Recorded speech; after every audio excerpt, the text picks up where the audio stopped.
Hey everyone, welcome back to another Side of Addiction podcast. I'm your host, Al Richards. Man, we've got a real kick-ass show for you today. We've got our friend Clay from the Other Side Academy. Clay, thank you so much for being here. Yeah. Greatly appreciate it. One thing I got to say before we get going here, and today's title, by the way, is Saving Lives. Saving Lives is the New Drug. This is just going to be good. And I just really love that title, Saving Lives is the New Drug, because that's the whole reason for doing this show also, is to hope that it just helps one person.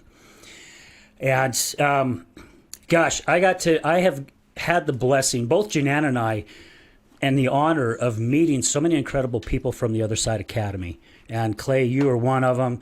I mean, there are so many cool people that we have had the opportunity to meet from day one that I walked into the Other Side Academy, met Robin, met Dave, sat down and talked to him about what we're doing. And I've been blessed to share a stage with Dave. Has a kick-ass story, just an incredible person. Robin is amazing as well. So thank you again for being here. No, thank you, Al. I appreciate you. And, the Other Side Academy is a great place. I learned from the best what I know today, and I can't keep what I have unless I give it away. And so, I got to give a huge shout out to the Other Side Academy for saving my life and getting me to the point where I'm at today. So that's cool. Thank you for letting me be here and share a little piece of me with the world out there in the podcast world. So love it. And before we get started, we've got our lovely co-host, Just Mel. So. Hello. We've missed you. We had definitely I've definitely missed this. This is my therapy. I know, for sure. right? Well, it is Therapy Thursday because it is my therapy as well. I've missed it. It's been a month. It has been that long? Oh my gosh. That's hard to believe. And we miss Janessa too, but she's got a new baby, so she's got to concentrate on the little one right now, but we're looking forward to the day that she can come back. But thank you so much, Mel, for being here. Thanks for having me. I love being here. Yeah, we love having you here. So thank you so much. Oh my gosh! All right, so Clay, my memory has been so messed up, and I think my age is starting to catch up with me just a little bit. You were out there the day too that I was invited to the Other Side Academy, right, to come out and speak, right? I was, yeah. And was you in the circle when I got drilled from everybody in the circle? I don't know if I was in there, but I think you'd remember if I was in there. Okay. I play groups pretty decent, you know what I mean? I think that it's that raw feedback that you got to hear, and you would know if I was in there with you. So okay. Because, I was getting drilled from so many people, and again, this was just a little playhouse type thing, to be honest with you. And even Janan, when we walked out, she's like, "How are you feeling?" I'm like, holy shit, I got beads of sweat forming up on my forehead, and I didn't even do any of this. And they asked me before it started, they're like, do you want the G-rated or the X-rated? And I'm like, give it to me how you guys do it here. And holy crap, did they? Yeah. So that exercise, which we'll have to get into it throughout the show. Yeah, absolutely. So tell us a little bit more about yourself. Are you originally from Utah here? So I was born in Mesa, Arizona. Okay. But I've lived here pretty much in Utah my whole life. I would claim Utah as my hometown, right? Yeah. Started. I came here when I was like 2 or 3 years old, and my dad came here to kind of chase what would be a construction career. We didn't really have a whole lot of money growing up. We didn't, I was kind of a lower class, middle class family. My parents smoked, they drank, they did all of those extracurricular things, right? Not so much the hard stuff that I got into, but, right. From a young age, it made it acceptable that it was okay. Going to school, early, I would get teased because they smoked in the house, and they were smokers, and so I remember just being teased constantly for being like the stinky kid, right? Yeah, it sucked. Yeah. So I actually was too. Yeah, it sucks, right? Yeah. So that's kind of like where the childhood. I don't know. Am I supposed to? You want me to talk a little bit more about my story? You bet. Yeah, so, tell your story. The biggest, like, earliest childhood memory for me, growing up 5 years old, I dealt with some serious, sexual molestation things. We were living in an apartment complex, and the babysitter's son was doing some things to me that that wasn't okay, right? At the time, it didn't feel okay, and growing up and later realizing that that was some serious stuff that went on. Absolutely. And I just remember, my mom always wanted to be the protector because I was, the only child. And my dad, I remember, him going up there and getting violent with the other person's, with the kid's dad. And we moved out of that complex, and we moved into like a really kind of, I wouldn't say rural, but it was like an industrial area here in Salt Lake, just right down the street, actually, right behind the Lowe's right there on 45th South. Oh, so, holy cow, yeah. So yeah. I lived there for, 15 years of my life without really any neighbors, only child, and so it was up to me to kind of create my own fun and to stay busy. But from an early age, I realized that, stealing and getting into trouble was exciting, especially when you get away with it. Lying to your parents was exciting. Mm-hmm. And that was kind of like, that became like the new addiction for me. I didn't realize that later on I would use drugs to try and cover up the way that I was feeling, right? But the big thing that happened, and I talk about it all the time with some of the guys that I mentor, is like, I realized at a young age, I would collect basketball cards with my dad. And he would take me in there, and we would go in there every Friday, and that was kind of like our thing, right? Collecting basketball cards, playing sports, being active, doing those things. I went in there by myself because it was on the way home from school. I stopped there and I stopped off the bus and went in there, and there was this Vince Carter rookie card in the case, and I asked the guy to see it. And it was like the holy grail of rookie cards, like the light beams off of it, the halo, all of that. So, and I remember like looking at it, and the guy went in the back to go do something, and I put it in my pocket, and I ran out of the store, and I never got caught for it. But that feeling of like adrenaline of like doing something wrong and getting away with it, that became like the new addiction. So I started stealing from a young age at that time too. But, I was also very, very duplicitous in a sense. I was very two-faced. If I was doing what my family wanted me to do, my dad always wanted me to play sports because when I was 5, I found out I had this disease. It was a congenital adrenal hyperplasia. So I had the bones of a 13-year-old when I was 5 or 6. I went through puberty when I was 6. And so holy cow. like I've been this tall since I was like in 4th grade. So it was pretty crazy, right? Yeah. And so, I was my dad thought I was going to be like the next Yao Ming, like playing center in the NBA. So he had me shooting free throws and doing all these drills and doing that stuff all the time. And so, I was very duplicitous always growing up. Just one way with my parents, my teachers, the authority figures, that type of stuff. But I was, behind the scenes with my friends and even just by myself, I was a whole different person. And that carried on throughout my whole life until eventually, the cat was out of the bag and everybody knew that I was a full-blown drug addict. So kind of a crazy thing. But that didn't happen till like later on. Oh, right? Yeah. Because I mean, we've had guests on the show. A matter of fact, my friend Jim Carroll, who I know very well, we met through a lot of networking together. He started drinking at the age of 5, and by the time he was in junior high, he was a full-blown alcoholic. And I'm just going, I just can't freaking imagine that. The majority of our guests that have come on, either drinking or doing the drugs, started around between age 12 to 15, that puberty time, when things really start changing and you start feeling like you're becoming your own person, your own individual. And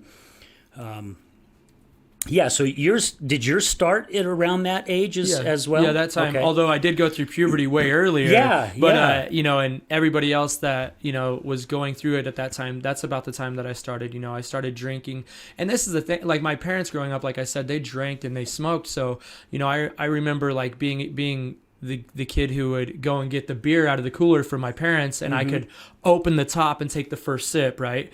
Or I remember my dad working on the truck with him, and he would have me hold a cigarette, but when he was under the truck working, I would take a puff off the cigarette, right? And so it started early for me, and it made it seem like that was like the acceptable thing to do. My parents would have friends over and they would drink, and it was kind of like I wouldn't say really a party house, but I was introduced and around that lifestyle for a long time. I didn't get drunk until I was like, 8th grade or something like that. And that was a crazy experience, for the first time. But that started out, just drinking regularly on the weekends. I think it was just a sense of like, everybody's doing it. I want to be cool. That peer pressure, the acceptance thing, right? Yeah. And smoking weed. I think I smoked weed like 3 times before I even got high. It was so weird. But the first time I smoked weed, I almost drowned in a pool. Kind of crazy. So I was like over here at Hunter's Woods, just right here, right? Oh, so I wow. grew up right in this area. So it's crazy to be here and doing this right now. But just right at Hunter's Woods, I swam under the cover of the pool, and I was just way too high to figure out what was going on. And my buddy had to swim under there and grab me out. But I was just a crazy kid from the jump. So I don't know. It's kind of crazy. I mean, not crazy, but this is what I love about doing these shows is hearing everyone's story.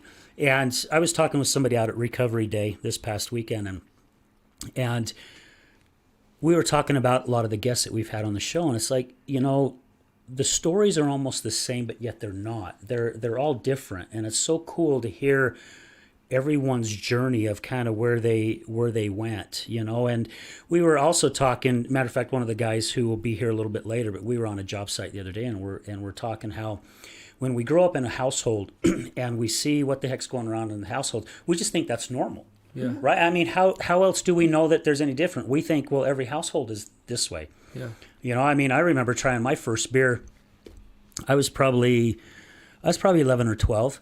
Yeah. And it was during when school was out, and some kid that stayed with his grandma down the street, and he was just a little bit younger, and they drank Coors all the time, and so one day he grabbed one, and man, let's go try it. And I grew up out in West Jordan, so there was a lot of fields you could just take off and get away from everybody, not too far from your house. And None no more. we're out in the field, taking the first sip, and at first I was like, I don't know if I like this stuff, but That's how then it I is. ended up liking it, and I didn't even start smoking pot till 2 weeks before I graduated my senior year.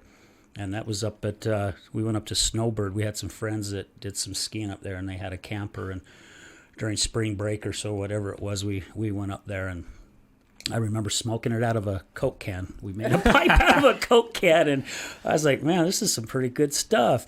And I don't even realize, I don't even think that I had any kind of trauma.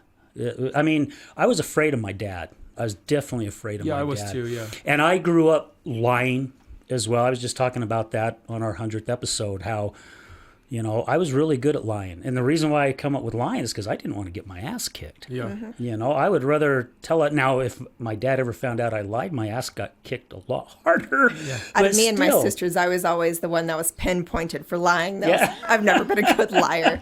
But my story is similar too. Like in 7th grade, I was bringing the cigarettes, giving them to my friends because that was cool. It's like my parents smoke and drink too, so that was the normal for my house as well. Yeah. Yeah, and it's crazy how we grow up just thinking that's like normal stuff. I mean, I went to therapy for 6 months to learn how to control my temper because I had a terrible, terrible temper. And then one day I hurt someone and they're laying on the ground, and I'm like, the hell am I doing? I mean, this is crazy. Yeah. But again, it's what I grew up around. When things didn't go right, I watched my dad throw things, kick things, hit things, yell. And I thought, this is how you handle things when things don't go your way. Yeah.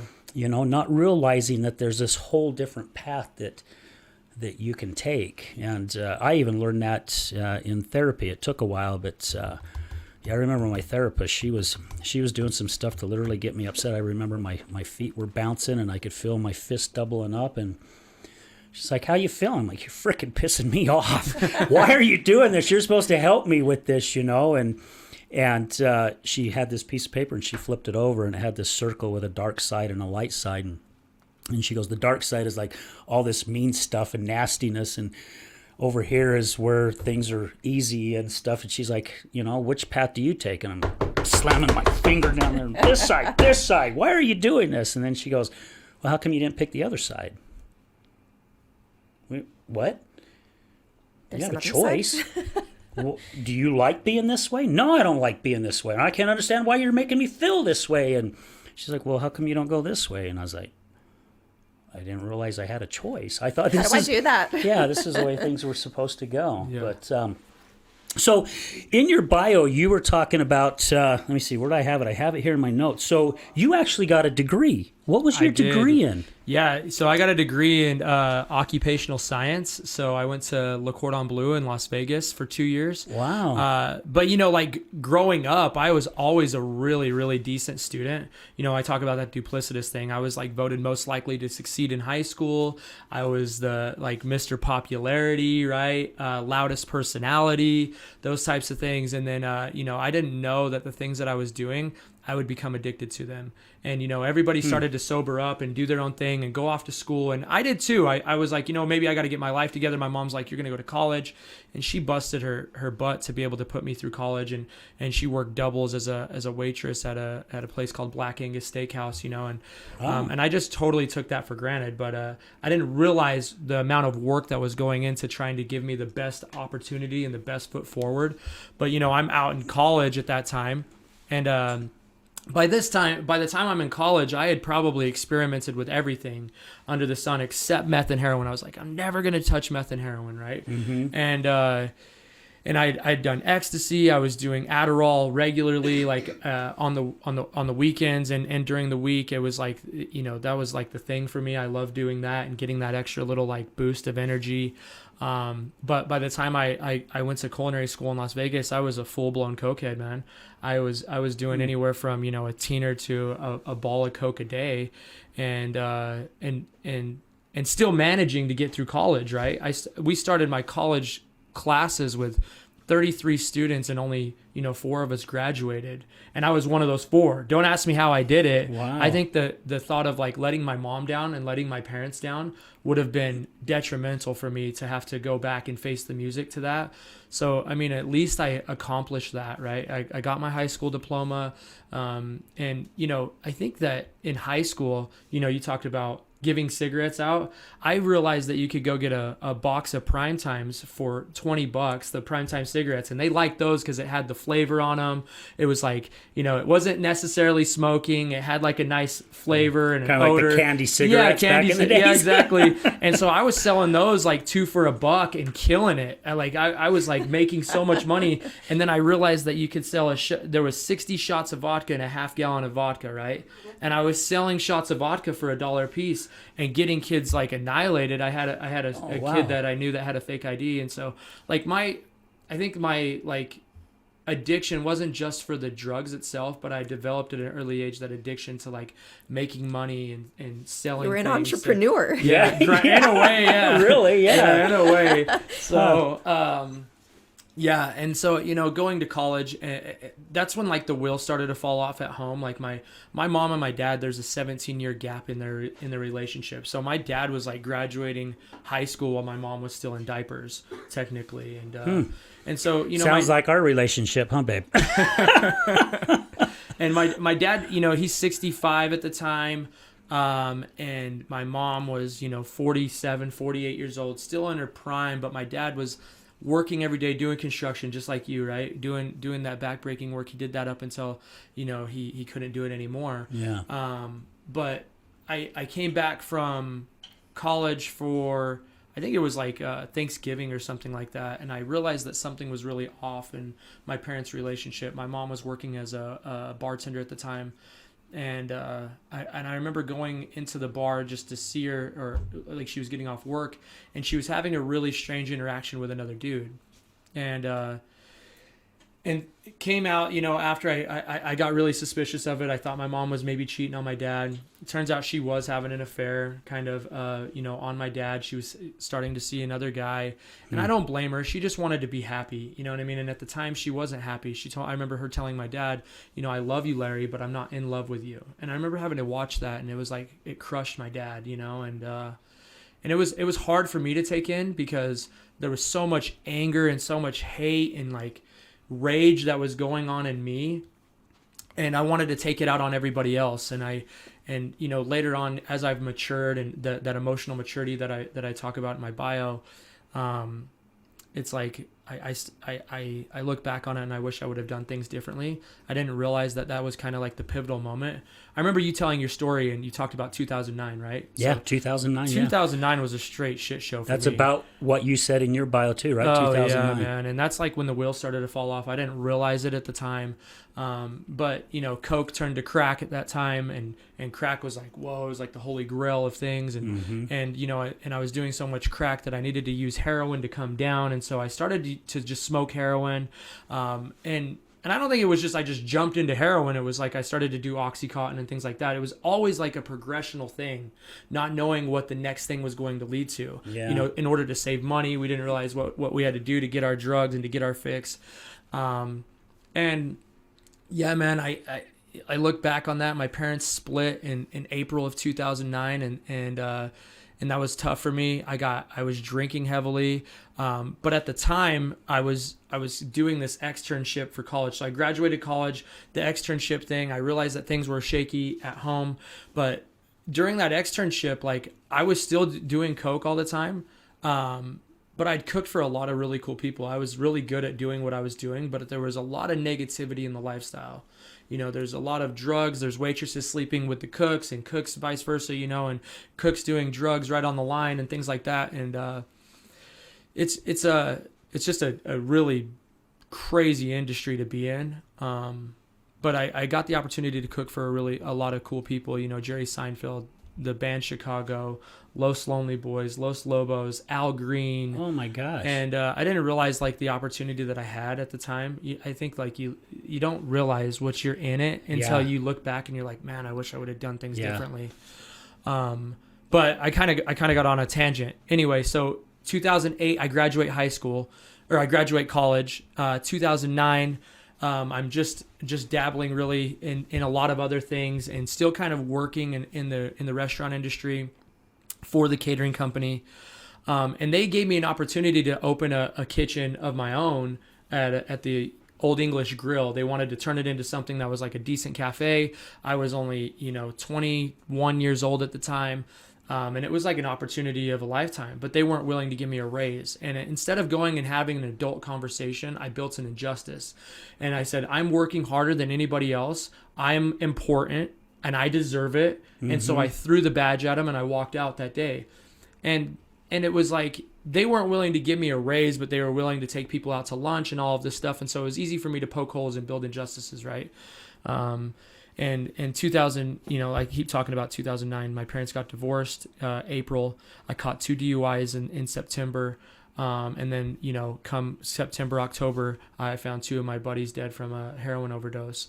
And that was a tough thing to witness. I after I got my second DUI, they were like, look, we're going to put you into misdemeanor drug court.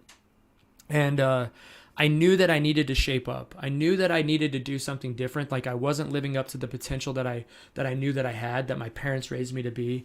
And I started using heroin intravenously with, it was a guy named Tyler, and he had his brother and his sister, Ashley and Zach. And they were all full-blown addicts. We were, taking his dad's company credit card, going and buying gift cards and trading all the gift cards in for crack and heroin. And he was on the show Intervention, right? Oh, wow. And so it was kind of a big deal because he was, the 2 people that I found dead from the heroin overdoses were his siblings. So he became a only child within a month period. And having to witness that, you think that would give me the fortitude to want to do something different. And it really was just like the start of the spiral that I was on. You don't know what you're doing until you look back, just like you said before. Yeah, you have you're no in the idea. moment, you don't know. Yeah, and it's just it was a crazy thing to have to deal with, and I don't even know if it's like how you deal with that, right? I think grief is such a weird thing, and it's like. Yeah. It's a difficult thing. I lost my dad since being at the Other Side Academy, and that's like a hard thing to understand. You don't understand it, you don't get it. And I don't know if I fully grieved because we have 100 students at the Other Side Academy, and it's like it's difficult to show emotion when you're in front of 100 people. And in the leadership role that I was in, it's like, man, I just want to be a good leader. I want to be this person and show them that I can act as if. But I don't know if I necessarily have even dealt with that. anyway, I got off track. So those mixed emotions, they start messing with you quite a bit. I lost my dad in February, and we didn't have a really good relationship. And sometimes I still actually have to pinch myself, going, "Oh my gosh, he's really gone," And we didn't speak or see each other in 5.5 years. Wow. And then the last time I went to go see him he was dying in Yuma, because they go to Yuma every year for the winter, and there he is in his deathbed, basically. And I went through a time when Jeananne could even vouch for it, to where I just basically secluded myself in my emotions off somewhere else, and she thought there was something going on between us, when really it wasn't. I was still trying to figure out all this crap in my head, at the time. So I know how those emotions can really start messing with you. And like you said, we all deal with loss in different ways. Yeah. Some of us can go overboard. Some of us drown in the depths of it for a long period of time. Some, it's you have your grieving moment, and then you're off like life never changed. Yeah. So. Yeah, and I don't know if I ever really did grieve over the two deaths. I had really only known them for about 4 or 5 months, but still, it's just like in the moment to experience that. I had never experienced death up until that point. And then, I went to go pick her up to go to an AA meeting. Like we had made a pact. But, my mom was struggling with rent at the time. She asked me to reach out to my dad. I went and picked up some rent money to help pay the rent for my mom. But on the way home from getting the rent money, I stopped at their house, and she's high on Xanax, right? And she's asking me, she's like, "Hey, can I borrow $20?" And so I give her $20, and little do I know that's the $20 that took her life. You know what I mean? Because Wow. when I had found her, they said that she had been dead for 14 hours or so, and I went to go pick her up to go to an AA meeting to hopefully start the next chapter and staying clean and doing this together. But it never happened that way. I remember pulling up to the house, and Tyler was still sleeping, but I knew something was wrong because her door was locked. The dog was in there. She's not answering her phone. She always answers the phone. And I woke Tyler up, and I said, "Dude, something's seriously wrong. You need to kick the door in or something." And so I remember just him kicking the door in, and she was, bent over at the waist over the bed and just completely purple. And it was it was messed up because he's trying to do CPR on her, but she's been dead for a long time. And just, having to make that call to her parents and say, "Hey, you need to come home. Why do I need to come home?" Yeah. And to tell them, and to hear on the other end of the line that like screech that you'll never forget, that is rough. That is rough. And being up at the Capitol this like a couple weeks ago, they had an overdose awareness. Yeah, we were there. And to think that there's 294 of those going on a day, those calls a day. Yeah. It was 144 in 2016, and up in in the last 6 years or whatever, it's bumped up another 150 a day in the United States. Like, we're in the middle of something that's absolutely crazy. I've got goosebumps too, and it's crazy that you even said that, Clay, because when I was at the gym this morning, I was doing my cardio, and it's about the only time I kind of glance, because we don't watch the news at our house. We just disagree with it.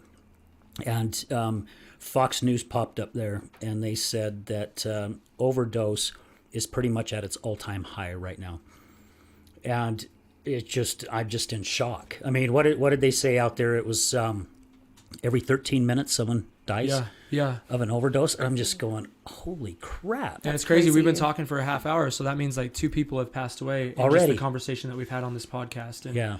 Something just has to be done. The fentanyl thing is out of control. I just, I wish, and I think I was talking to you at Recovery Days, and I think we're on the precipice, right, of something like really great in the recovery community, where if somebody wants help, it's not like, "Hey, do you have insurance? Do you have the money? Do you have the funds? Can your parents mortgage the house? Can you, it's not, there's none of that anymore. It used to just be AA meetings. If you didn't have any money, you could go to an AA meeting. But for me, I'm not bashing on it. Right. I just didn't really work the process. It didn't work for me.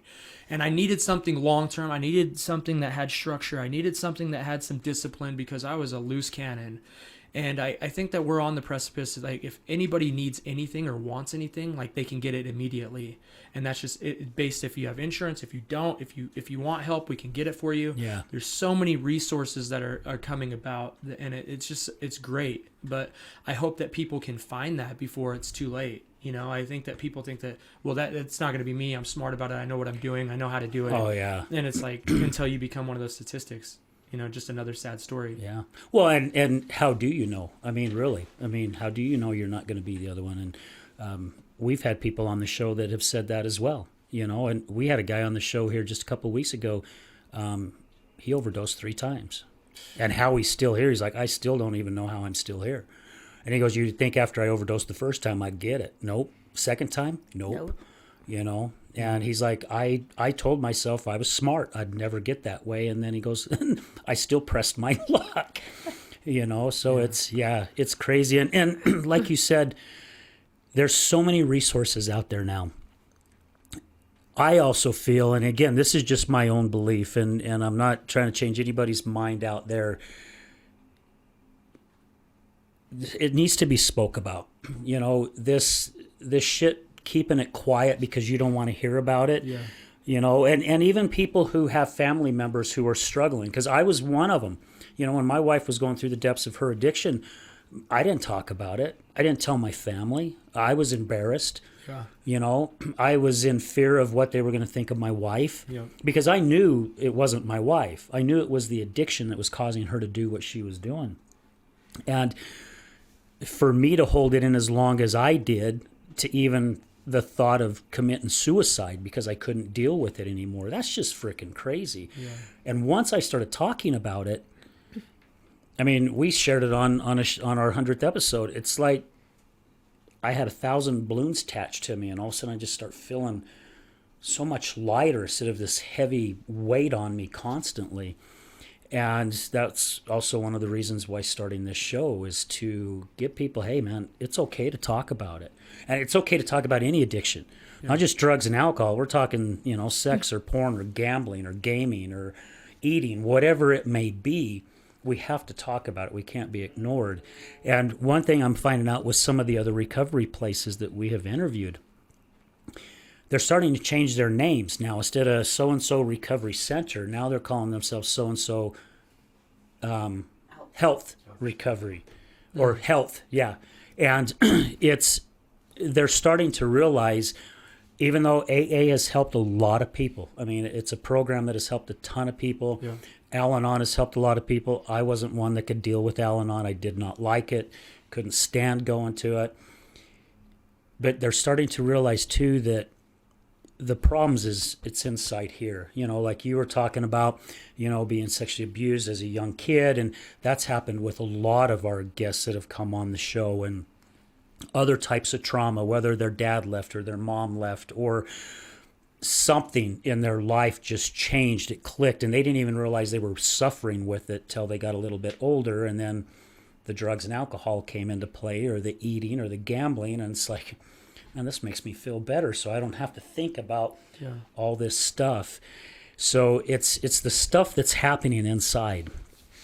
And when we had Dave DeRocher on the show, man, he really opened my eyes, and he spoke about it at the Healing Summit, and I mentioned it just briefly. And how we're leaving our loved ones' lives in the hands of the insurance companies. It's like, why are we doing that? Yeah. Why? And it didn't even dawn on me till Dave goes, who determines whether someone goes through recovery for 30 days, 60 days, 90 days, or maybe it's 120 days. And when he was asking, I'm just going, I don't know, the person? And he's like, no, it's the insurance companies. And I'm like, oh my hell. And how do the insurance companies know? I mean, anybody that's gone through addiction knows that, 30 days is not going to cut it. That's why the program you guys do, that's why you have the 2.5 years or 2 years to give that person a chance. Or 4.5. Or 4.5, yeah, like you have. I mean, that's what it took for me to feel like I was ready, and not even that. I mean, I would probably still be a student today if I didn't get the opportunity to be a staff member there, because it's rewarding. For the first time in my life, I felt like I found purpose. I felt like I found meaning, and I was a part of something bigger than myself. I had always searched for that in, the street life with negative lifestyle stuff. I'd always searched for that, but I found it here, and I think that that's important, is being able to stay as long as you need to. Yeah. And not just when the time runs out, when the money runs out, when the bed is needed, that type of stuff. It's like, man, I created chaos for 17 years. From the time I was, 13 to 30, I was creating chaos, and being a complete monster. And so it took a lot of time to unravel those negative behaviors that I possessed, Yeah. So Janan, we talked about that before you got here. Her purpose came when she realized she could help others. It's empowering. it's such a great feeling. And that Saving was all. lives is the new drug, right? Oh, that's it. That's it. the title. And So- that's what I want to go into in the second half of the show, definitely, because again, well, we'll just wait for the second half of the show. So guys, stay with us and we'll be right back. Have you ever been in a car accident? Do you know what to do after being in a car accident? Are the insurance companies going to take care of you? Hi, I'm attorney Rick Heaton with the Law Office of Bobby Udall. I will help you through the process and answer all of these questions. I give every single client my cell phone so they can talk to me whenever they need. Let me deal with the insurance company so you can focus on getting better from your injuries. Call me at 385-330-0226. Again, my cell phone number, 385-330-0226. Don't call the insurance company first. Call attorney Rick Heaton at 385-330-0226.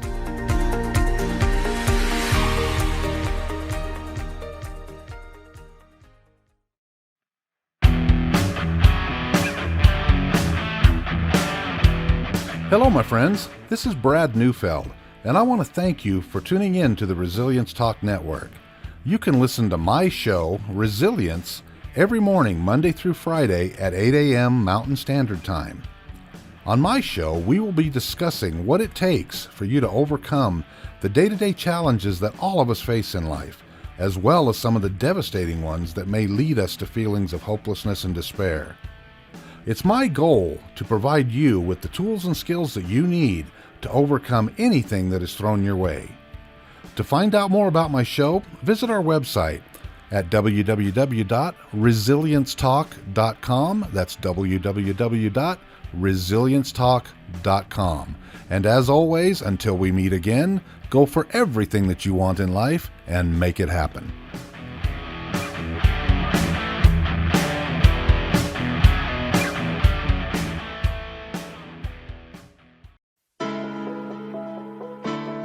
Good morning, this is Leticia with Computer Hospital. We are your computer repair experts for both PC and Mac.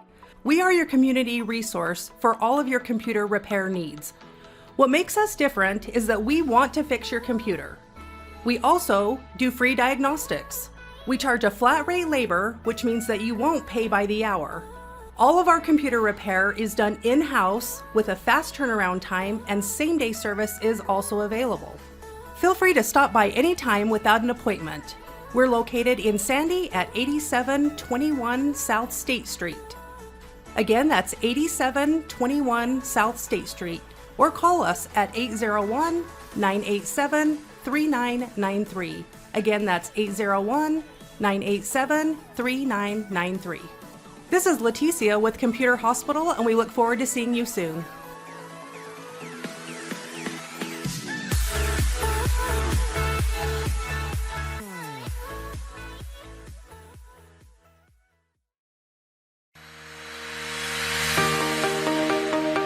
Hello there, this is Brad Neufeld with the Resilience Talk Network, and I would like to introduce to you Taffytown, one of our newest sponsors.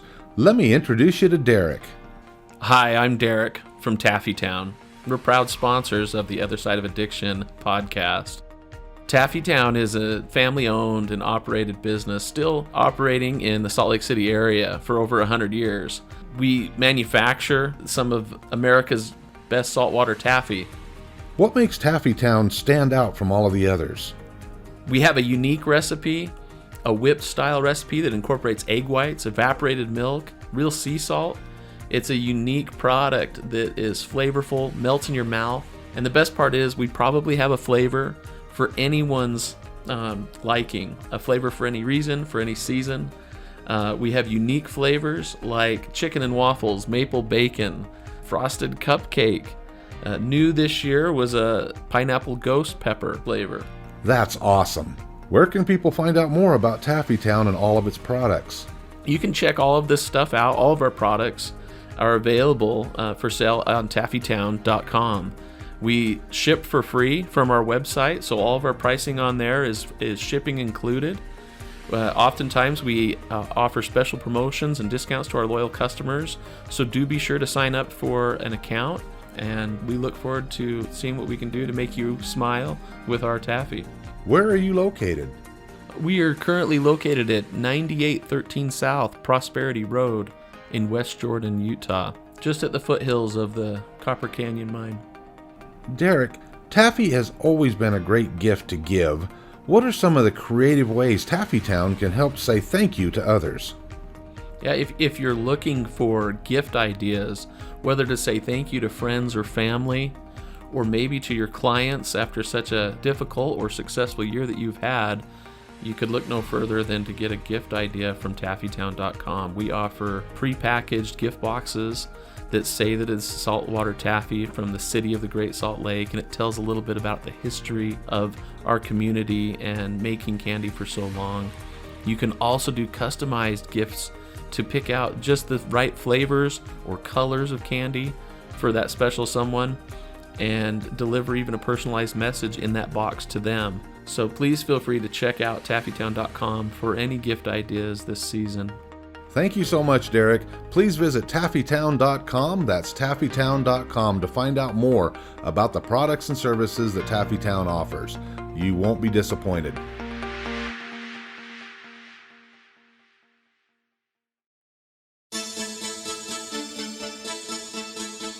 Do you know someone who's gambling with death due to an addiction?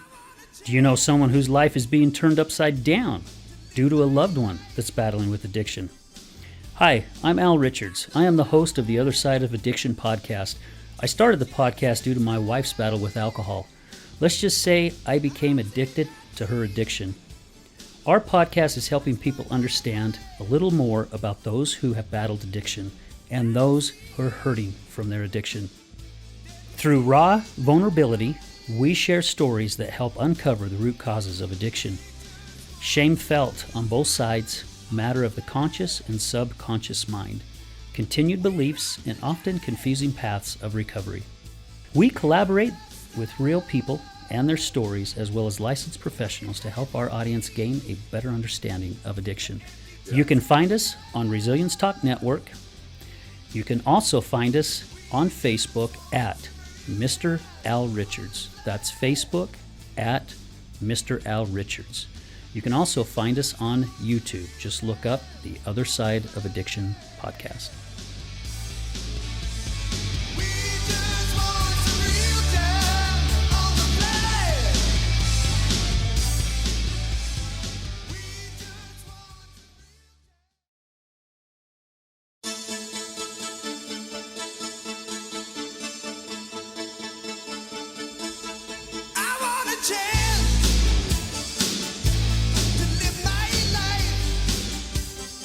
Hey everyone, welcome back to the Other Side of Addiction. I almost said Other Side of Academy. We've been talking about it so much, so I'm promoting the hell out of you guys, Dave.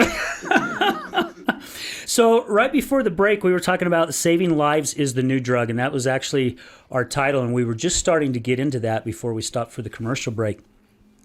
And when we had Laban and Anna on the show here on Monday, and again, I have to say, our 100th episode, which just blows me away that we've hit 100 episodes.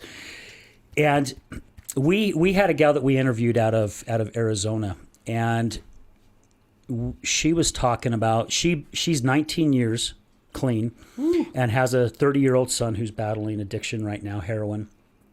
And she was at church, and she was talking to a lady, and she's like, I'm just, every time the phone rings, I get scared, and I understand all that because every time the phone rang, when I kicked Janan out in the depths of her addiction, I thought, oh, here it is. This is the phone call saying they found my wife raped and killed and whatever. And this lady was telling her, the ones that don't make it, the disease has such a grasp on them that God calls them back home to help them. The ones that do get through the addiction, they are the angels now that are out doing all his work out there to help other people. And talk about goosebumps. I know, right? Gosh. And it's people like yourselves, like you, Clay, and so many of the other guests that we've had on the show. And like my wife, I believe that's the purpose, of someone going through the battles that they went through, because they have to go through it to understand it, right? I argued with one of my wife's therapists when she was going to Phoenix, and she was saying, there's nothing you can do, Al. And I says, yeah, bullshit. You watch me. I'm the frickin' husband. I'm the knight in shining armor. I will, this is a word she doesn't like, but I will fix my wife. You watch me. I dealt with the shit for 4 years and realized there's not a damn thing I can do. When we had our summit, watching my wife go through the change that she went through and then start going, watching those wheels turn and go, you know what? I don't want to do what I've been doing for the past 18 years. I just don't want to do it anymore. I have no desire to do it. The experience that she had down there with all of us, myself including, it's like, I just want to get out there and help other people. And now, she just got accepted by the state, or her application was accepted, and, she's going to be a peer support specialist. And they're offering her 6 months of paid training to even go to a different level on this stuff. And she is so stoked about it. So cool. And the reason for even doing this show is because of her addiction. And Mel and I was talking about it the first. Therapy Thursdays, which my buddy TJ kind of coined when he was a guest co-host on here. And I'm like, oh my gosh, yeah, Therapy Thursdays, this is perfect because this is my therapy. I know, my first time here after the 2 episodes that we had done, my first Thursday, when we're finished, I looked at the floor. I've got tissues stuck. I've got tissues under this leg, on the floor over here, on the floor over here. Yeah, it's been amazing. It is. And that's when she even came to me and she goes, hey, look, if you ever need a guest co-host, man, I'm in. I want to do this. And that's why I'm so excited to get here in the studio to be with people like yourself, Clay, holding back some emotions right now. I know, because I'm like... it is so powerful for me. And I learned so much from you and other guests that we've had on the show. And it really helps me because will I ever understand addiction 100%? Absolutely not, because I've not walked those shoes. However, I get to understand a lot more. So on the days that my wife is struggling, I know the right things to do now because I've learned from our guest that's on the show. Plus, I've picked some things up on the trials that I've gone through and a lot of the mistakes that I've made. So what you are doing now, working at the Other Side Academy, and every single person that's out there, because they've all gone through the program, to me is so frickin' amazing. And I would like to see more places like the Other Side Academy. Now, I know there's like the Red Barn and there's a few others. I'd like to see where we just get rid of the frickin' insurance companies and the state funding bull crap and figure out a way, because I do know for a fact a lot of the people who are suffering with their addictions right now, they don't want to be in that life anymore. They want the help, but they don't have the means. And yes, we have the Other Side Academy, and that's huge. That's huge, because I tried for a while to talk Janan into going to like a 2-year program, and she's like, oh, hell no, absolutely not. I felt the same way. I felt the same way. And to be able to come out and meet everyone there, I mean... I have built some really cool relationships out there, and I'm still picking up on everyone's names, because until I see a person a few times, their names, they're there, and then they're gone because I meet so many people. And it's just so freaking incredible. And here you are now, where you've gone through all the stuff that you went through. You have found 2 friends who died of overdoses, which I just can't even imagine walking into something like that and seeing that, to where you're going, hey, man, this is worth it. Like you said, it took you a couple years to unwind that huge ball of yarn that you had gathered up. Huge ball. Yeah, huge ball. You say, yeah, it's a huge ball. It's just all like this, like this. To now going out and helping other people, to me, is incredible. And that's why I love that title, Saving Lives is the New Drug, because it's a high, right? I mean, it's got to be a major high. Oh yeah, and I mean, it wasn't just like I just came to the Other Side Academy and started saving lives. Right. It was like I really your had to life work had on to be myself. saved first. Oh yeah, and I give huge amounts of kudos to the people that paved the way before me, the pioneers of TOSA, because it's not an easy program. It's very uncomfortable, and it's hard at sometimes, and it tests your mettle. And I could tell you this: if I didn't have a pretty lengthy prison sentence hanging over my head, I wouldn't have completed the Other Side Academy. I hated it the first year I was there. I bet. But they're always saying, trust us, you're going to hate it until you love it. You will hate it until you love it. And I guess, before I give you a little background, it's like I started to go to jail around that time when I found those 2 people, who had passed away. And it was in and out of jails on sanctions because I was in drug court. I wasn't passing my drug test. So they started sending me to jail for a couple of days, 4 days, 6 days, whatever that is. And then eventually they were like, dude, we are done with you. Like, we are done giving you chances. I even think my mom or my dad went in there to court before, because I was on drug court, but I was doing bath salts and smoking spice. So I had lost 30 pounds. I have one mugshot where it's like, oh my gosh, where it's bad. And I'm super sucked up. And I think my dad or my mom, somebody went to court, and they're trying to get me into a program. And the judge is like, yeah, I got you. I got a program for you. And so he's like, just wait out in the hall until we're done with what we're doing here, and I'll call you back in. So I go back in there, and they're like, all right, man, we got a program for you. We're going to sentence you to 180 days early completion upon CATS. And I'm like, what? I'm like, I'm going to jail for 6 months. And then I was going to jail to do a program, which was a therapeutic community. And so that was it should have been an eye opener for me. Wasn't, I get out of jail after about 6 months, and, I think I was out for 48 hours, and I catch new charges, and I'm back in jail again. And that cycle continued, and the heroin didn't stop. And so I remember my dad, he had moved out to a small town called Mighton, Utah, very rural. And he's like, look, come out here, live with me. We'll get you away from your heroin addiction.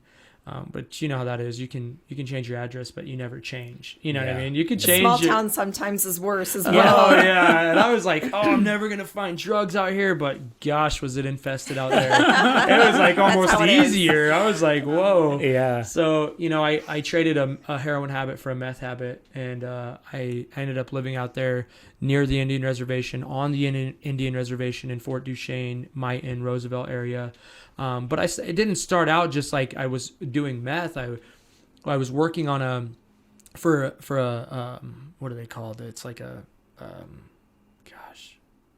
doing reclamations for a company where you try and make the oil field look like it was before, reseeding it, doing all of that. So I was doing heavy machinery, but I started to do meth at that time, and driving a front loader and doing meth doesn't really work too well, because I was playing with the knobs and trying to work the air conditioner, changing the radio station, trying to work the controllers, and I ended up tipping a front loader, and they asked me to go in and do a urinalysis test, which I didn't do the urinalysis test, and how that goes. I lost my job. Mm-hmm. My dad had a motorhome that he'd given me, and I was living in this motorhome, and I just got wrapped up in the wrong crowd, and we were committing burglaries and doing all sorts of thefts, kind of like a little antique theft ring. We were selling the items to a fence, and eventually, I knew that the cops were after me. My buddies are calling me. They're like, hey, man, the cops are here at my house. They're looking for you.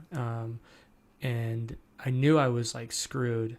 And my motorhome at the time was out on the Indian reservation. I had no running water, no heat, and I was just like at this like loss. And I looked up at the sky and I'm like, dude, if there's a God, show me, right? And not even less than probably 4 hours, my motorhome's getting raided. I'm in the back of a cop car and I'm on my way to jail. And me still being high, I'm like, God, there's no God. You know what I mean? Like, there is no God. And as I started to thaw out and get my wits about me again, I started to realize that was probably my God shot. I was looking at a ton of time in prison. I started to try and figure out what spirituality meant to me. Never really been spiritual. I was going to like this LDS 12-step program in the jail. And there was a couple there that were missionaries, and I had voiced to them, I was like, hey, I just want to get my life together, and I want to go to a program. I've never done a real program. I've done outpatient. I did, CATS. I did, I wanted something long. And they're like, okay, I know a place that's a year long.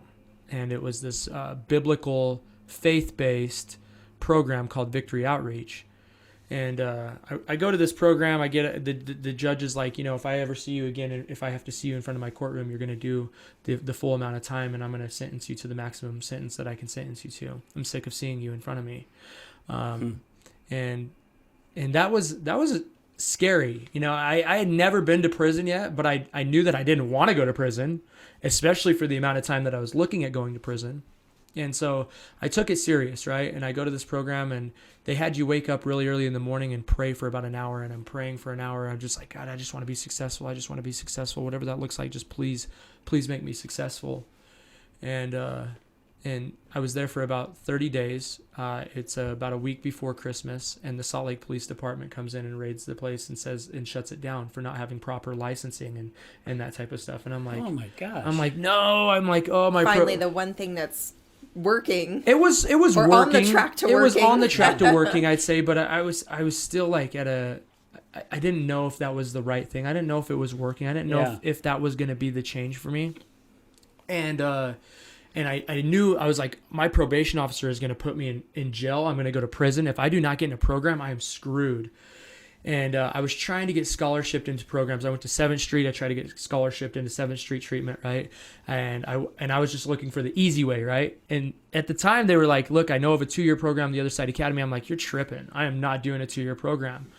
But I knew that if I didn't get into a program, I was going to prison. Eventually, over the course of about 3 days, I said, all right, I guess I got to go to the Other Side Academy. I'm like, gosh. I have a question just because I don't know myself. When you say 2-year, you mean actual inpatient 2-year? Inpatient, Okay. 2 years, in-house, lived there. And the way that they made it sound, no contact with your family. And I'm like, gosh, my dad's in bad health. I want to be the son that I always wanted him to be. I want to mend that relationship. And I had to realize that ship had sailed. And it took a while for me to realize that, but, and so it's the day after Christmas, right? The day after Christmas, I end up on the bench at the Other Side Academy, and I sit there and I didn't realize, that I'd be sitting here today having this conversation with you, that my life would be the way it is. But I can tell you this, that hard change is the catalyst for great change. Yeah. Making those hard the truth hurts, and that truth is what formed me into who I am. People do the hard things today so you can have an easier life. Absolutely. I don't ever think life is really going to be easy, but it's a hell of a lot easier without drugs and without crime and without dirtbag people in your circle and without having to hang out in dirtbag houses. It's a lot easier today than it was 5 years ago. I can tell you that. Mm-hmm. So anyway, so that's how I got to the Other Side Academy, and it's funny that I prayed for success. I'm like, I just want to be successful. I just want to be successful. And here I am today. I'm successful.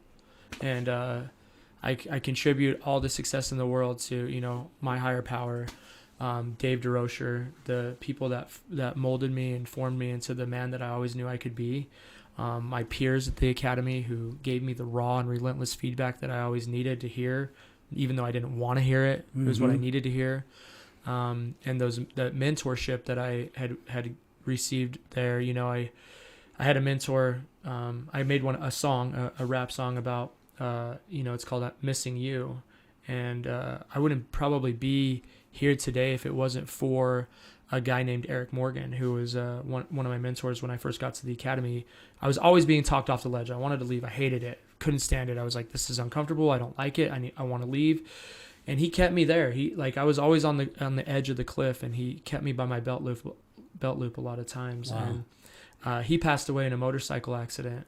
And the only way that we talked about grief earlier, right? And for me, being able to grieve and to put something on the page that was in memorandum of him was all the worth it, and I'll show it to you one of these days. I have it on my TikTok, so Yeah, that's the only I'd thing love I've to ever see it. recorded on. So I'll show you after the show. But yeah, And I'm glad that you brought that up, Clay, because another thing that I have learned from doing this podcast and the speaking is that we all need someone.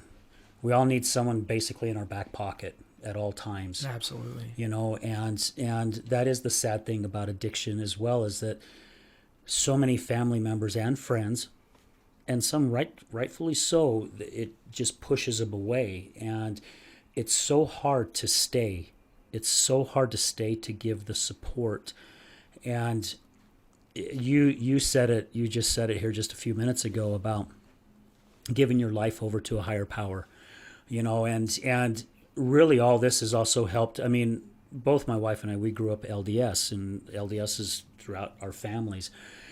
And it's taken me a long time to realize the difference between the religion and spiritual.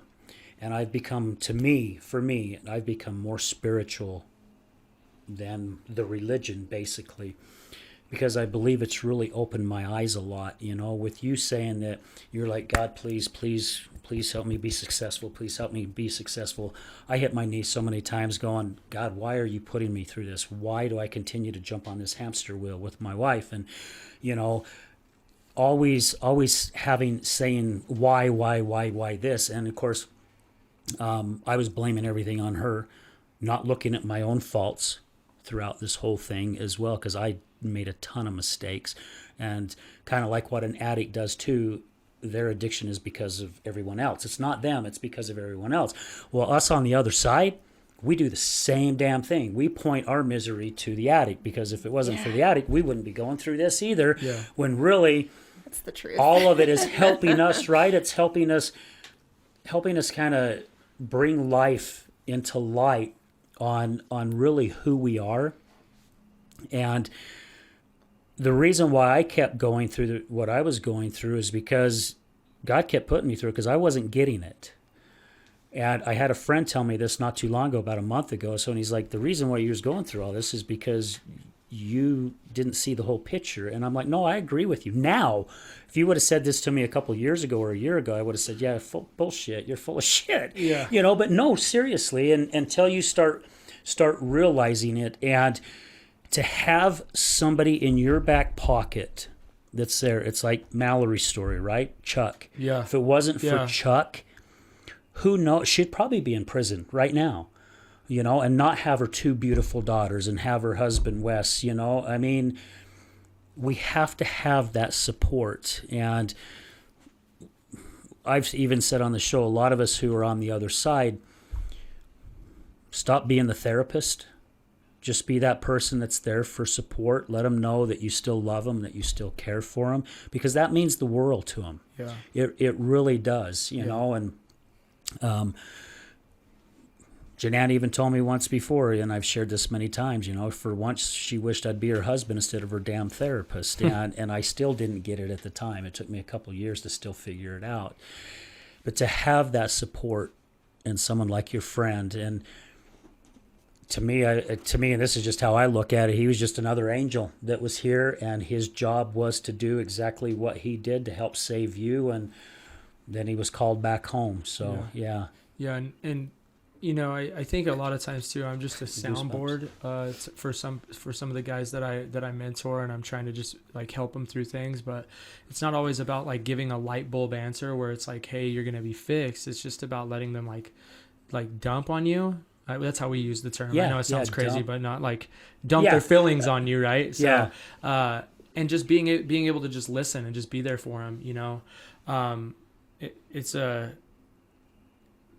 It's the greatest thing that I've ever been able to be a part of, and it's given me the most joy and the most worth, is just helping guys in their success. You know, they get there at the academy and they're a freshman and they're just a knucklehead. They've done countless prison terms. They've done countless, jail stints, and they are constantly buried in community service because they're doing dumb stuff and they're acting out. And to watch them go from a freshman to a sophomore, because at the academy it's kind of like high school, college based, but it's in terms of freshman, sophomore, junior, senior. So they pick up a sophomore shirt and they get called off to a job, and then from sophomore they become a junior mentor, and they're a mentor.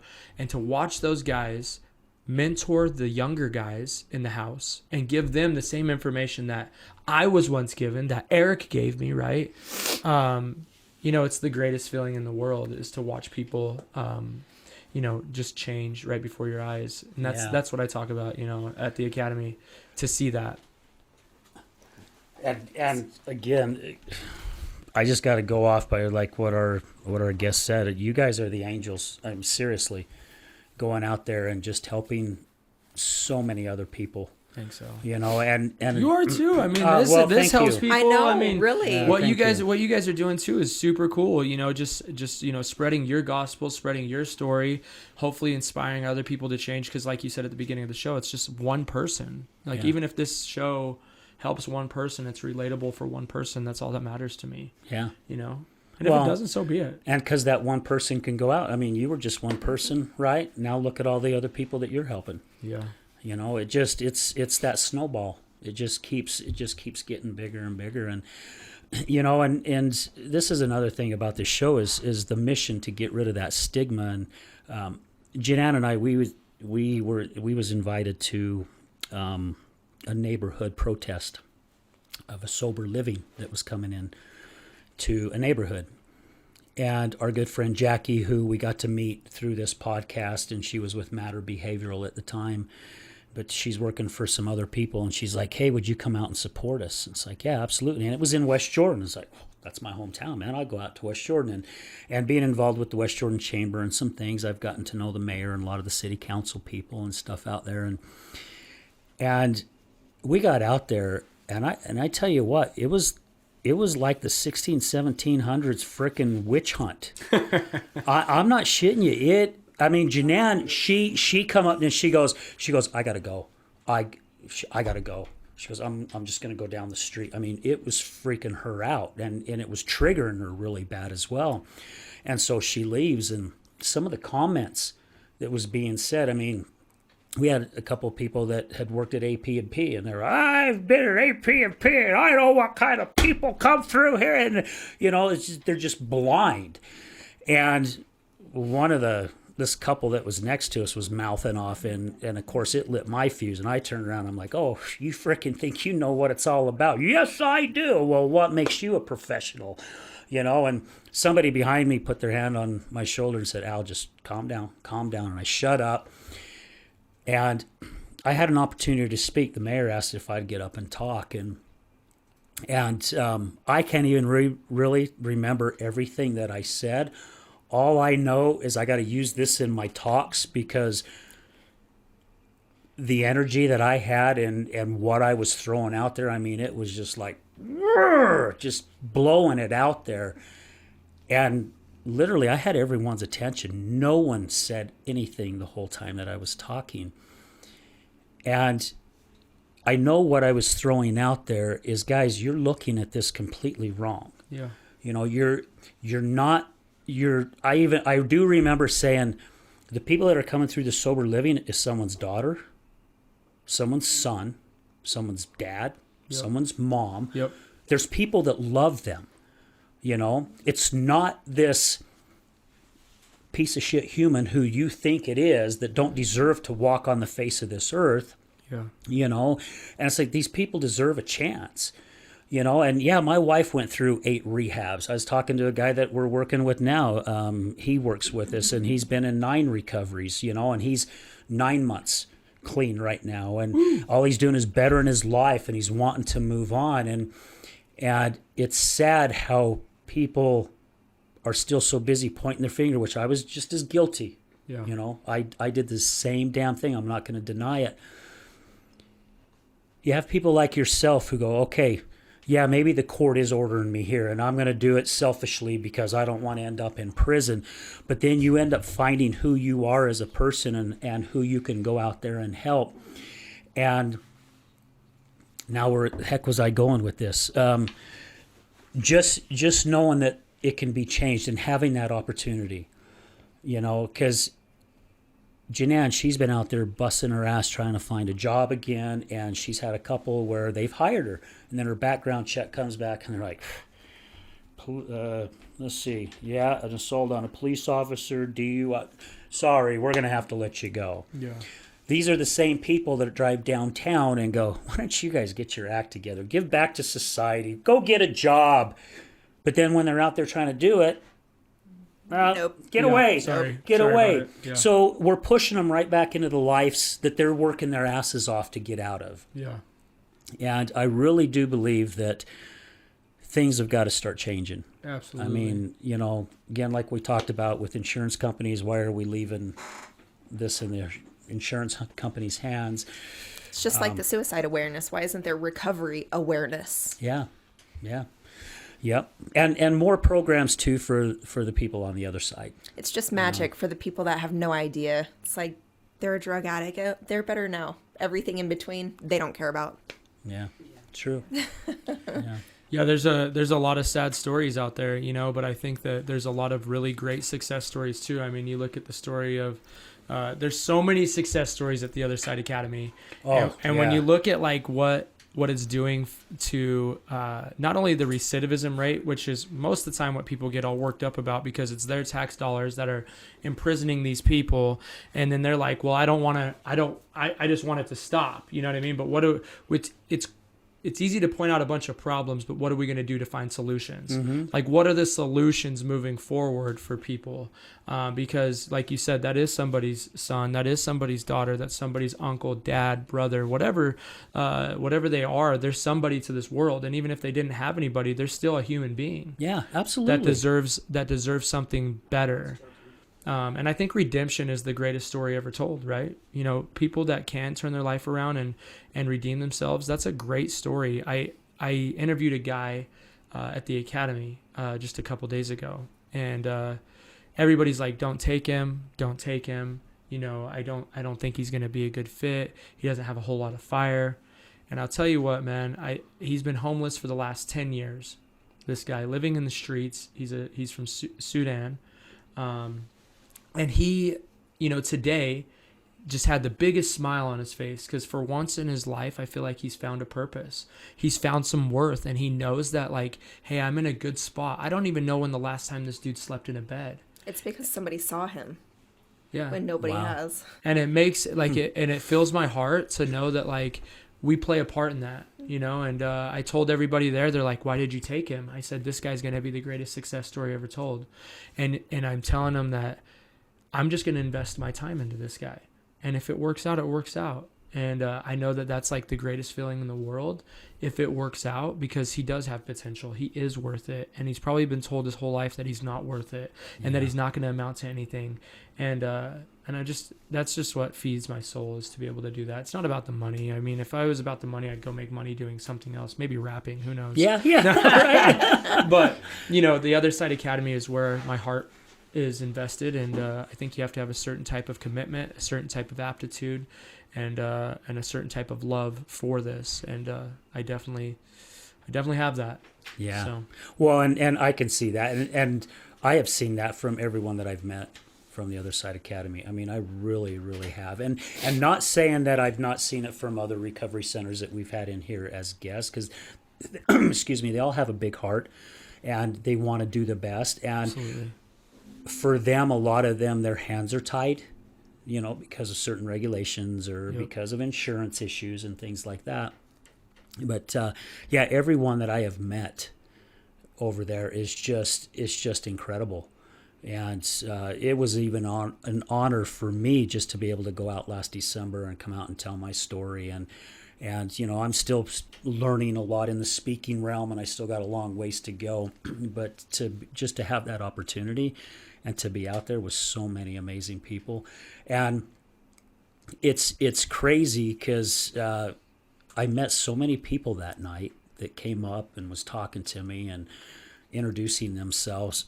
It's so crazy because I've come to like your ribbon cutting when you guys opened up that other place, and even out at the recovery day, and I got people coming up and going, "Hey, you're Al. You came out," and it's like I remember the face, but I don't remember, and it's so flippin' cool that they remembered me. Yeah. And that's them coming back into the realm of the life, knowing, hey man, you guys just want to spread love. Yeah. I mean, really, that's what you guys want to do, is spread the love.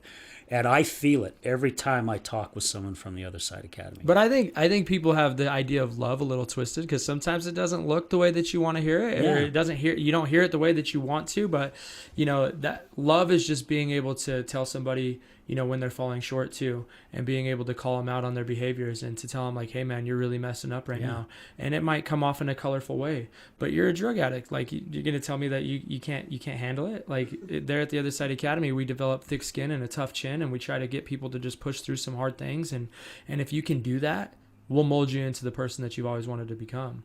But love is just it comes across sometimes not very lovey.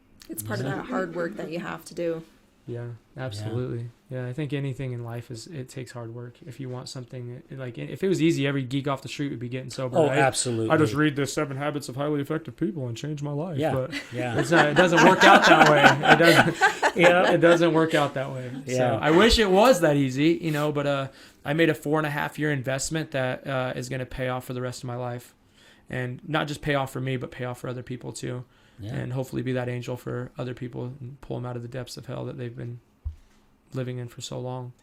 And you're doing it. I mean, you're absolutely doing it. And we had a guest on the show out of Canada, and she had her daughter come on as well, and she was battling addiction, and she was saying that she was all high, and she got on this bus, and this hand was put on her shoulder, and she turned around at some guy, and he goes, "You need help. Would you like some help?" And she's like, "Yes." And he takes her to a meeting, and she's never seen the guy ever again, anything. And we were like, oh my gosh, he was the angel on the bus. That was that person that day, just to be right next to her when she got on, to say, here, let me help you. Yeah. So. And I wasn't going to talk about this, but it just a kind of a long story when we talk about angels, right? And just like running into people. So, the Other Side Academy, we've interviewed and accepted over 730 people, and only about 125 have graduated. So it kind of tells you kind of how rigorous and hard it can be. Yeah. Saquon from On Tap, did you meet her at any of the recovery days? So she does this on-site I don't believe so. Hep C treatment or Hep C testing and HIV. I found out on Friday that I have Hep C due to my my lifestyle that I was living. So I'm in the process right now of getting that taken care of. I'm going yesterday to the facility, and I see this guy outside, and he's just like a zombie. And I'm looking at him, and he looks familiar, and I said, "Dustin?" And he says, "Yeah." And I said his last name to him, and I walked up to him, and I'm like, "Dude, do you realize that if you wouldn't have left the Other Side Academy, you would be in a spot where I'm at right now?" And he had a moment and a moment, and I just told him, I said, "Hey man, I hope you find whatever it is that you need to find. If it's the Other Side Academy, maybe it's not that, but I hope you find whatever it is that you need to," because he was in detox. It's kind of a detox / medical facility, and I just said, "I just want you to know that you're worth it, man, and that that there's somebody out there that cares for you and wants to see you succeed." And I think that meant something to him in the moment. It gets me kind of emotional, like. You never know kind of the impact that you're going to have on people. You never know the interaction that you have. And hopefully, just throughout the day, whatever the interaction is, you can hopefully inspire people to be somebody better. That's all I want to do. For so many years, I inspired people to do negative things and, sell drugs and do drugs and commit crimes and all of that. And so it's going to take a long time to balance those scales. So I'm a few steps up Mount Everest, but hopefully... we can reach the peak. I don't think it's the destination in a sense either. It's all about the journey, right? Oh yeah. So that's exactly what it is. Yeah, we've shared many times on this show that there is no finish line when it comes to working on yourself. Hell no. You're constantly. You may get to a certain goal, but then you set another one, and so it's that constant step up Mount Everest. Always a student. Always. Always a student. Always. And the teachers can be anybody at any age. Oh, yeah. You know, my wife and I, we learn stuff from our grandkids, you know, and they're 10, 8, and 6, but we still pick up on things. It's like, gosh, why don't we look at life the way they're looking at life, you know? And it's time for us to bring our little child back out, you know? Yeah. That So, innocence. That the innocence innocence. that's lost. Yeah, for sure. Yeah. Clay, man, this has been awesome. Thank you again Super cool. so much for coming out here and sharing your story and being with us here in the studio today. And I mean, it's again, Therapy Thursday. It's always a pleasure having people come in here and help other people share their story and get people to open their eyes a little bit more. Is there anything you'd like to share with our audience before we wrap this thing up? Oh, man. You know, Al, thank you for letting me be here today. I was a little nervous at the first half of the show, but because when I tell my story, right, I feel like I'm telling a story about somebody else nowadays. Like, it doesn't even feel like I'm telling the story about myself. So, you know, I just want to tell anybody out there that's struggling, like, you can do it and you can make it. If a knucklehead like me can make it out of, like, the gutter that I was living in, you can do it too. Find your support system, find people that you can talk to, find what it is that keeps you inspired and keeps you passionate. You know, for me, it's rapping these days. But, you know, find something that you love to do, find people that you can connect with, and figure out how to change the behaviors that you're going through, because it's not just about getting clean and sober. It's like clean and sober is just the side effect of changing you. And so you have to really focus on the whole person change, full reinvention. And once you can do that, the clean and sober is the side effect of that. And so I just want to tell everybody out there who's struggling or know somebody that's struggling, the Other Side Academy is a great place. If you want to send a loved one there, you can call the Other Side Academy at 801-953-0409 and ask any questions that you might have. But yeah, if the Other Side Academy isn't a fit, we have other resources too. So just to know that you're worth it, and I love you. So. There you go. I love it. That's great. That is really good advice. Definitely. Mel, you got something you want to share? No. Come on, Mel. Hard to top that one, huh? I just wrote down clean and sober is the side effect. I actually really like that statement a lot. Thanks. Yeah. That is really good. Well, we already have our title, though. That could I be know. like a second title. That's To going to come be off my of that, title. That's just something I regurgitated from Dave DeRocher, and it just stuck with me. You know, a lot of things that we hear in recovery, it's like it's already been spoke. Yeah, It's already been yeah. it's already been like given to existence. It's just like you just carrying it on and giving it to somebody else, and hopefully that light bulb effect happens for them. But yeah, that for me just stuck true. So yeah, clean and sober is just the side effect of changing. Well, you. it's only I like that a lot. 1, 2, 3, 4, 5, 6 words, and it's very powerful. It is. Yeah, very powerful. All right, gosh, man, just another incredible show. You know, it's I remember when we first started doing this, I'd come home and Janan would be like, how was the show? And I'm like, oh, it was phenomenal. It was phenomenal. Every show's phenomenal. I really don't think we've had a crappy show, to be honest with you. Maybe I haven't done so well with some of my words. I'm not a big word person, but yeah. Thank you again, Clay, for taking time and being out here with us and sharing your story. And I definitely look forward to doing more with you guys. Oh yeah. You know, we're hopefully getting a day planned where we can come out and start talking about planning our Healing Utah Success Summit here in April. Yeah, let's March try and or do it April. in Salt Lake. It's going to be in Salt Lake. Yeah, That's the I think we next can one, have yeah. a really large turnout if we I do do that in too. Salt Lake and do it here. And Yeah. I think a lot more people would be affected in a positive way if we could get it out here. Yep. You know, and I think that the recovery community as a whole, like meeting you, and you know, I'm just starting to spread my little wings out there in the recovery community of Salt Lake and in Utah in general. But I think we're really on the precipice of something big. Not only for like what I talked about to be able to find, you know, treatment or whatever it is that you're looking for, but just as a whole, like us, right? And just being able to unite people and bring them together and do activities and just, you know, to be there for each other, just pure support, right? Yep. So thank you so much for letting me be here today. Absolutely. Super grateful. And I'm Absolutely. grateful to know you and Janan and all the people here at the Other Side of Addiction. Thank you so much. Yep. Thank you. Mel, again, thank you for being here with us. Greatly appreciate your course. time and Thanks for having me. for being here and inspiring us as well. So, Thanks. Hey guys, another great show. Thank you again to all our listeners, all our sponsors, to Resilience Talk Network for all the support. Guys, if it wasn't for you, none of this would be possible. We're looking at throwing out another 100 episodes, which is probably going to come quick.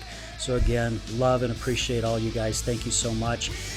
We're going to end it with this as we do at the end of every show. Remember, addiction is giving up everything for one thing.